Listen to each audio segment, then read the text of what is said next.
बिस्मिल्लाहिर्रहमानिर्रहीम अस्सलामु अलैकुम रहमतुल्लाह। 26वीं आईनी तरमीम का जो मकसद था हुकूमत ने इसी वजह से पास की थी ताकि पूरी की पूरी जो अदलिया है वहाँ पर बैठे हुए जजेस जो हैं उनको कंट्रोल में कर लिया जाए, उनको अपनी गिरफ्त में कर लिया जाए। लेकिन जजेस जो हैं वो अब बगावत पर उतर आए हैं और जजेस ने किसी किस्म की 26वीं आईनी तरमीम को मानने से इनकार कर दिया या इसके अहकामात को मानने से इनकार कर दिया या इसके अंदर मौजूद तमाम के तमाम शक्यों और आर्टिकल्स को मानने से इनकार कर दिया।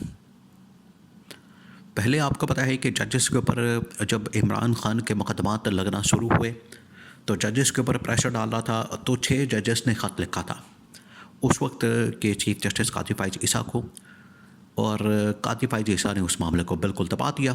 उसने तो इसको सीरियस ही नहीं लिया, उसने इस मामले को जो है वो खूह खाई में डाल दिया, खूह खाते सुपुर्द कर दिया।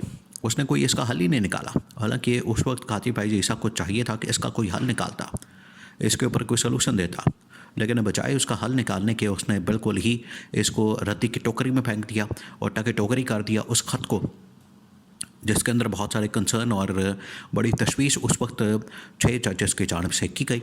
आज फिर वही इस्लामाबाद हाई कोर्ट के 5 और जजेस ने, 5 मज़ीद जजेस ने ख़त लिखकर तो पूरे पाकिस्तान के अंदर तहलका मचा दिया। और उन्होंने ख़त जो लिखा है वो मौजूदा चीफ जस्टिस याह्या अफरीदी के नाम लिखा है। अब याह्या अफरीदी अगर इतने दिनों से खामोश है और इसके ऊपर कोई एक्शन और कार्रवाई नहीं कर रहे, कोई एक्शन नहीं ले रहे, तो इसका मतलब है कि याह्या अफरीदी के अंदर भी काजी फाइज ईसा की रूह है।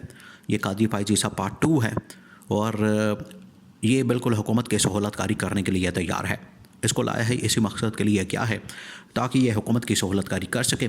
26वें आईनी तरमीम के नतीजे में जो चीफ जस्टिस याह्या अफरीदी है वो बने ही इसीलिए है, इनके साथ पहले से ही सब कुछ लगता है, अंडरस्टैंडिंग है, सेटलमेंट है और मुकमका है। इसी वजह से ये कोई एक्शन और कार्रवाई नहीं कर रहे। लेकिन अब मामला बिगड़ गया है। इसके ऊपर अब इमरान खान ने भी खुलकर बात की है और इसके अंदर वकला भी मैदान अमल में आ गए हैं। वकला ने बाकायदा तौर पर जजेस के ट्रांसफ़र के ऊपर खुलकर इज़हार ख्याल किया है और उन्होंने कहा है कि ये अदलिया के अंदर नंगी मुदाखलत है, खुली मुदाखलत है, इसको बर्दाश्त नहीं किया जा सकता। मामला ये है कि 5 जजेस ने ख़त लिखा है और उसके अंदर ये तशवीश का इजहार किया है कि इस्लामाबाद हाई कोर्ट के चीफ जस्टिस आमिर फ़ारूक जो कि इस वक्त जा रहे हैं ऊपर सुप्रीम कोर्ट में,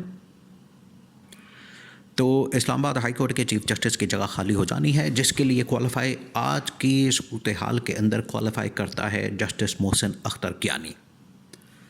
लेकिन बजाय इसके कि जस्टिस मोहसिन अख्तर कियानी या इस्लामाबाद हाई कोर्ट के अंदर जो जजेस मौजूद हैं उनमें से किसी को चीफ जस्टिस बनाया जाए, ये ला रहे हैं लाहौर से एक जज को और उसको ला के चीफ जस्टिस बनाना चाहते हैं ताकि इस्लामाबाद हाई कोर्ट के अंदर इमरान खान की जो केसेस और मुकदमात आएँ तो उनको किसी तरह से मैनेज किया जा सके।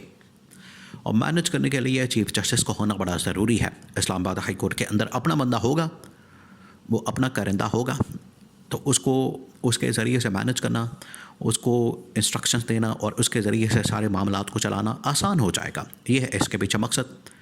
तो वहाँ पर जजेस ने ख़त लिख कर याह्या अफरीदी के नाम तमाम सूरत हाल को सामने रख दिया। अब वकला भी इसके ऊपर एहतजाज करने के लिए तैयार हो गए। ये बहुत अहम तरीन हफ्ता है, आप इस बात को समझें, क्योंकि वकला की जानिब से अब इस इक़दाम के ख़िलाफ़ या इस मामले के ख़िलाफ़ भरपूर तरीके से एहतजाज करने का ऐलान कर दिया गया। उन्होंने कहा है जिस तरीके से यहाँ पर मुदाखलत हो रही है, जिस तरीके से जजेस की ट्रांसफ़र और पोस्टिंग हो रही है, देखिए जिन दिनों में ये 26वें आईनी तरमीम पास हो रही थी, जिन दिनों में ये मामला चल रहा था कि ड्राफ्ट आ रहा है 26वें आईनी तरमीम का, नहीं आ रहा, कहीं और बन रहा है, हुकूमत के पास नहीं है, उसके अंदर कौन से शिक्के शामिल हैं, कौन से आर्टिकल्स हैं, उन दिनों में बातें होती थी। तो उसमें एक ये भी शक शामिल थी कि जजेस की जो पोस्टिंग और ट्रांसफ़र है, एक सूबे से दूसरे सूबे को मुंतकिल करने की जो पावर है वो गवर्नमेंट के पास आ जाए और गवर्नमेंट के थ्रू जो है वो आखिरकार इस्टेब्लिशमेंट के पास चली जाए। असल में तो ये इस्टेब्लिशमेंट के लिए मसला बना हुआ था पिछले तकरीबन कई सालों से, और जजेस जिस तरीके से आंखें दिखा रहे थे, जिस तरीके से इनकार कर रहे थे और हुक्म मानने से इनकारी हो जाते थे और उनकी मर्ज़ी का फ़ैसला नहीं आता था, तो इस्टेब्लिशमेंट के लिए बड़ा मसला बन गया था। इस वजह से इस्टेब्लिशमेंट ने यह फ़ैसला किया था कि 26वें आईनी तरमीम के अंदर इस शिक को भी डाल दिया जाए ताकि जजेस को बड़ी आसानी के साथ कंट्रोल किया जा सके, जजेस को बड़ी आसानी के साथ अपनी मर्ज़ी का फ़ैसला लेने के लिए कायल किया जा सके। तो पीछे असल कहानी ये है। अब वकला भी मैदान में आ गए हैं और वकला ने उन 5 जजेस का भरपूर तरीके से साथ देने का ऐलान किया और उन 5 जजेस की हिमायत कर दी है, उन 5 जजेस के हक़ में आ गए हैं। इमरान खान तो पहले बता चुका है कि ये 26वीं आईनी तरमीम असल में ये रूट कॉज है, एक गढ़ है, यही असल पीछे जड़ है जो इस वक्त आपको मुख्तलिफ महाज़ों के ऊपर क्राइसिस नज़र आते हैं, ख़ास तौर पर अदलिया के महाज़ पर जो आपको बहरान नज़र आ रहा है, जिसमें जजेस को कंट्रोल करना, चीफ जस्टिस को कंट्रोल करना और वहाँ पर अदलिया को कंट्रोल करना, ये जो सारा कुछ नज़र आ रहा है, इसके पीछे अगर आप जाएंगे तो आपको 26वीं आईनी तरमीम मिलेगी। इमरान खान ने तो वैसे भी इसको चैलेंज करके रखा हुआ है, PTI ने इसको चैलेंज करके रखा हुआ है ताकि ये ना रहे कि बांस ना बजे की पांचरी। जब ये 26वीं आईनी तरमीम रहेगी, जब तक रहेगी उतनी देर तक ये मसाइल ऐसे जूं के तूं रहेंगे और अदलिया के महाज के ऊपर आपको इस तरह की बहरान नज़र आएंगे। तो असल कांटा ये है, आपको यहाँ से जो खूह के अंदर कुत्ता है उसको निकालना है, ना कि पानी। तो ये 26वीं आईनी तरमीम उस कुत्ते की तरह है जो खूह के अंदर है, वो निकालेंगे तो पानी साफ़ हो जाएगा।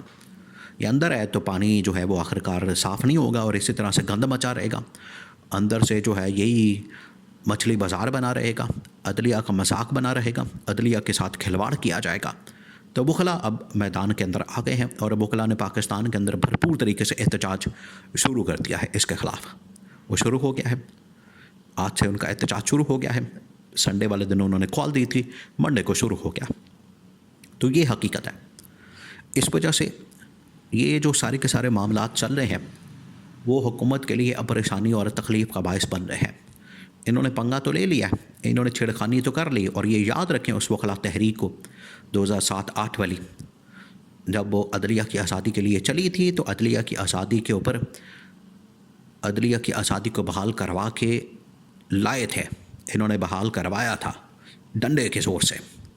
तो आज अगर वकला तहरीक शुरू हो गई, जो कि इमरान खान करने जा रहा है, इमरान खान कह रहा है कि वकला को भी ऑन बोर्ड लिया जाए, ये बड़ा ज़बरदस्त मौका है, इनको ऑन बोर्ड लेके पूरे मुल्क के अंदर एहतजाजी तहरीक शुरू कर दी जाए ताकि ये जितने बहरान इस वक्त सामने आए हैं उनका हल निकाला जा सके।